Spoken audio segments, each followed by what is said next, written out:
Hey everybody, it's Michelle here. I have the winter blues, so it's time to start some seeds. I want to get my hands dirty. I want to put my hands in the dirt. I want to see my plants growing, which I absolutely love to do. So I decided to do a seed starting video, kind of show you guys how it's done and how I do it. Everybody has their own ways of doing things, but this is the way I do it. If you have a better way, please do so. And actually, you can put it in the comments. I might actually like it and use it next time. But what the season it is about time to put the cole crops in the ground. So I'm going to get started on that. What cole crops are, for one, are your leafy vegetables. Cole is actually a derivative from the Latin word meaning stem. So that's your leafy greens, the stuff that will grow in are pretty frost hardy type of vegetables. I'm going to be starting some cabbage today. I got my cabbage here. I'm also going to be doing a little bit of romaine lettuce, some cauliflower, broccoli. I also am going to do some zucchini. See if I can get that out of there. I'm doing a lot today because I'm just itching to plant. Get my zucchini ready. And I have some flowers I want to start as well. But I'm going to do one here with you guys today just so you can see how it kind of works and how I personally do it. We will start off with a little bit of seed starting soil. Now what I use is an organic from Jif. You can use pretty much anything, but seed starting soil is really lightweight. You do not want a heavy soil that's going to weigh down your seeds. You want them to be able to sprout up. So look for a lightweight soil. You can get Jif seed starting soil anywhere, even the dollar store. So it's well worth it to purchase it before you transplant to a bigger pot. So this is the seed starting soil I use. It's real cheap and inexpensive. The soil itself is really lightweight and airy.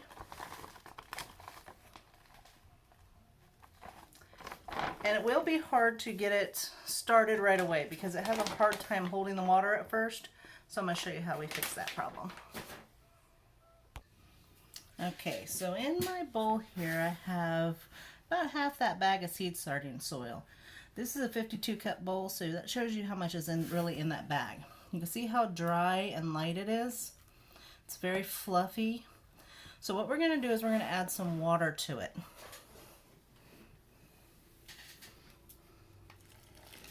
Just to get it started.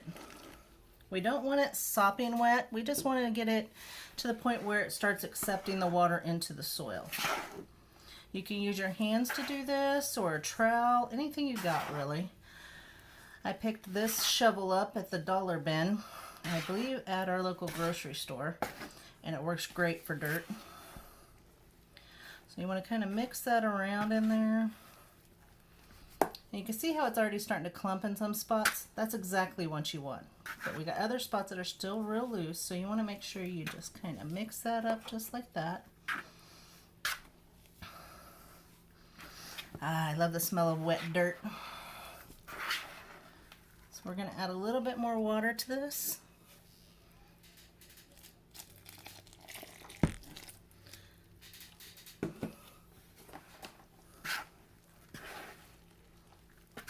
Get it nice and wet. Mix all the dry in with the wet.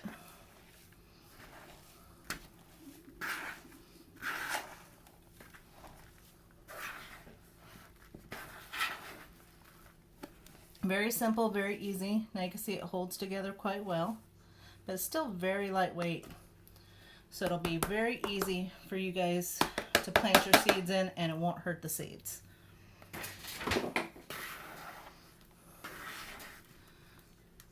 Just like that.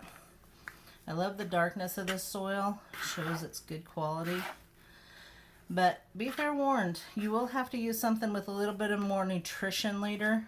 You can't leave your seeds in these because they do need more nitrogen and phosphate to grow at a later time. But since we're just starting, we'll start on that. Okay, here I have just a common tray. These are the seed starting trays. You can see how small each individual container is. Before you start, you want to make sure that you wash them out quite well, especially if you use them the year before. Otherwise, if you had some type of bacteria growing in the soil from the year before, it can transfer onto this year's plants, and that is not something you want at all. So all we're going to do, take our dirt and fill all of those little holes. Very simple, very easy. You're gonna make sure you get in every hole.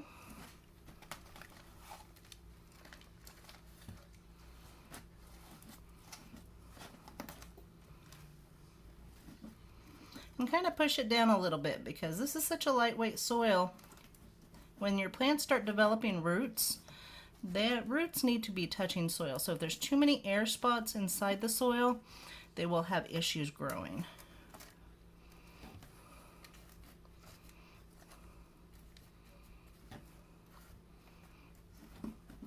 So you want to kind of just push that down in there.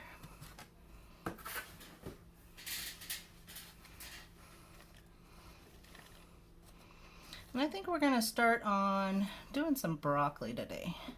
I have not had great luck with broccoli in the past because here in Kansas, it seems like the weather turns from cold to hot very quickly.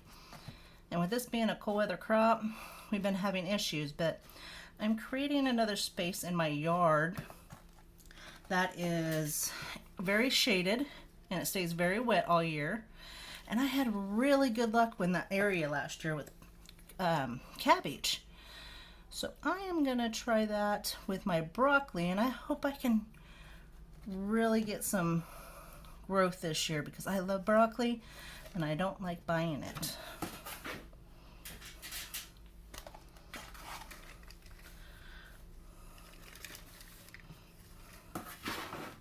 Almost done filling the tray.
All right, looks like our tray is finally full.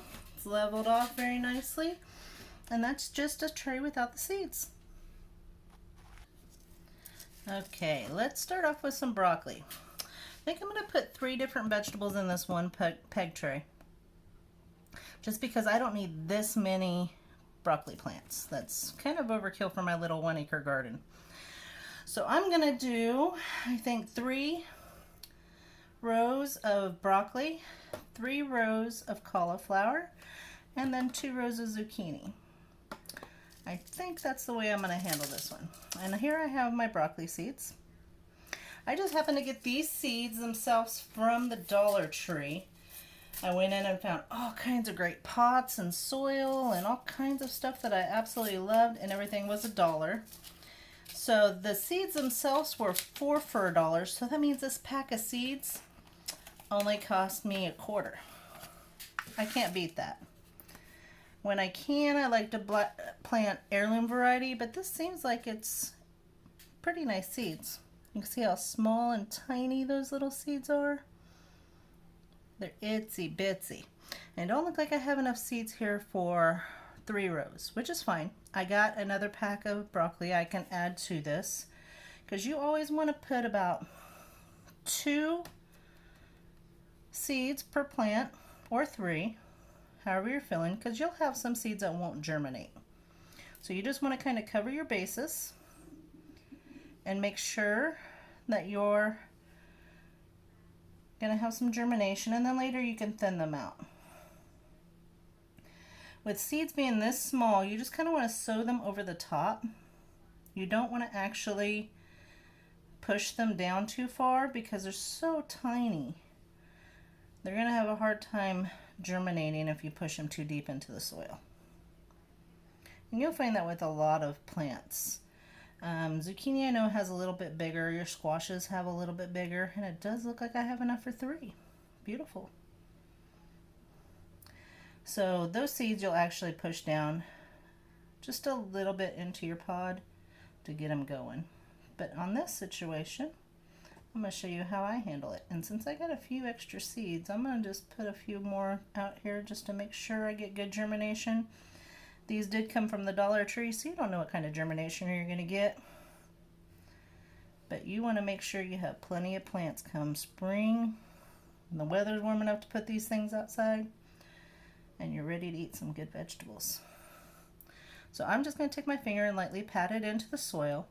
If you want to take a light covering over the seed, you can too. Just take a light dusting of dirt right over the top, but this seems to work pretty good for me. It's the best way I know to sow seeds. And I always seem to have pretty good luck doing it like this. Just kind of push it down into the dirt. Now you want to make sure you label everything that you put in here, because you will come, when these seeds sprout, you'll be like, what was that? Because broccoli and cauliflower look the same as cabbage and everything else, and you'll forget what you had. Since these first 3 rows are broccoli, I'm just going to put my broccoli tab right there. And these are just little name tags that I bought from actually Walmart, I believe. And it was only like a couple dollars for 10 or 20 of them in a pack. And they're very hard plastic, so they last a while. The only thing that doesn't really last is the Sharpie marker that I mark them with. They don't make it through the end of the year, but that's okay, because by the end of the year, you should know what you have in the ground. So you just kind of want to tag them like that. And then the next 3 rows, I'm going to do my cauliflower. And you can see the cauliflower seeds look identical to the broccoli seeds. And when the first leaves come up, they're going to look identical too.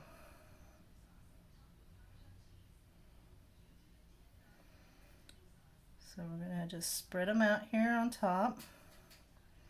And when you go to thin your seeds, you just kind of want to pick out which ones look the healthiest. And those are the ones you're going to keep in each pot. But I would wait till they're about 2 inches, 3 inches tall before I start thinning. That way, just in case something happens, you always got a backup. Make sure their true leaves are on. I'll show you what a true leaf is here in a little bit. But you want to make sure their true leaves are on, and that the plant is strong enough to survive. And I'm just going to pot those down real quick. Real simple, real easy. Push it down into the soil. I will mist it with water here in just a little bit too. But for most of my seedlings, I do what I call bottom watering. Just because the seedlings themselves are so fragile that when you water over the top of them, the water can crush them just because they're not strong enough to know better. So what I have underneath this pod is another tray. You can see that right there. And I just fill that up with water. And then, because this has holes in the bottom of it, the water just soaks up from the bottom and waters that plant. All right, these are the zucchinis I used last year. They worked really well until the squash beetles got them. So we're gonna try again this year, and you could tell squash seeds are quite a bit larger. So this one I will actually push down into the soil, just like that.